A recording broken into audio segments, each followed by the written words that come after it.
আসসালামু আলাইকুম। আমি আলম বলছি, আপনাদের মাঝে আসছি। আমার এক বড় ভাইয়ের বাসায় আসছি। উনি নিত্য নতুন এই পাখি প্রাকৃতির জিনিসগুলা এই করতেছে। আপনারা দেখেন, আপনাদেরকে দেখাবো ইনশাল্লাহ। আসেন, আপনারা দেখেন। বাসার ভিতরে এত জিনিস থাকে, এটা বলার বাহিরে। দেখেন, এই দেখেন, আপনারা বিশ্বাস করবেন না, অনেক জাতের এক একটা জিনিস উনি কোত্থেকে সংগ্রহ করে আমার মাথায় ধরে না। আপনার অনেক পাখি, যে পাখিগুলা আপনার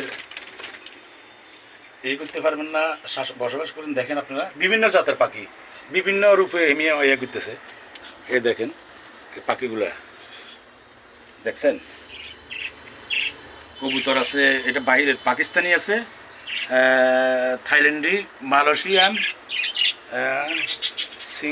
সিঙ্গাপুর তো আনছে উনি বলতেছে। দেখেন পাখি কত সুন্দর সুন্দর, মন পরিবেশ, খুব সুন্দর পরিবেশে উনি পালতেছে। আমাদেরও উচিত তাদের ভিডিওগুলো দেখা, তাদের পাশে থাকি আমরা শেখার দরকার আছে। এই ভিডিওগুলো আমি আপনাদের জন্য, ভালোবাসার জন্য করছি। আপনারা সাপোর্ট করবেন, দেখবেন আবার নতুন নতুন ভিডিও নিয়ে আমি আসবো ইনশাল্লাহ। আসসালামু আলাইকুম রহমতুল্লাহ।